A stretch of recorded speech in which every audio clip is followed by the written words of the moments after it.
अस्सलामुअलैकुम सामीन, 14 रबीउल अव्वल है, 11 अक्टूबर है। सोशल इंडिया न्यूज़ में आपका खैर मकदम है। ख़बर का उन्वान है, गांव कवाल के तशद्दुद के मामले में बीजेपी के मेंबर असम्बली विक्रम सैनी समेत 12 मुलजिमों को अदालत ने 2-2 साल की सज़ा सुना दी है। अब ये बजाय मुलजिम के मुजरिम हो गए हैं, क्योंकि अदालत ने सज़ा सुना दी है। ख़बर थोड़ी तफसील से सुनिए। आपको पता ही है कि लगभग 9 साल पहले ज़िला मुजफ्फरनगर के गांव कव्वाल में तशद्दुद हुआ था।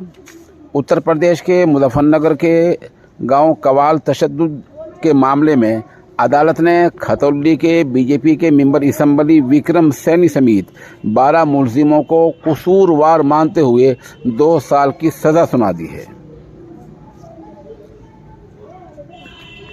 मामले की सुनवाई ज़िला जज न्यायाधीश गोपाल उपाध्याय कर रहे थे। आज उन्होंने सज़ा होने के बाद मेंबर असम्बली ने अदालत में ज़मानत की अर्ज़ी दाखिल की, जिसको अदालत ने मंजूर कर लिया। फ़िलहाल ज़मानत मिल जाने से मेंबर असम्बली को राहत मिल गई है। ममेरे फुफेरे भाई के कत्ल के बाद गांव कवाल में तशद्दुद हुआ था। आगजनी और तशद्दुद में उस वक्त के बीजेपी के लीडर और मौजूदा मेंबर असम्बली विक्रम सैनी को नामजद किया गया था। इस मामले की सुनवाई करते हुए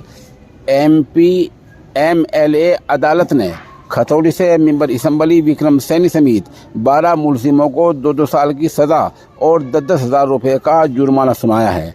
अब देखना यह है कि इन मुलजिमों के ख़िलाफ़ और मुजरिमों के ख़िलाफ़ यूपी सरकार क्या कार्रवाई करती है और कब तक बुलडोज़र चलाती है।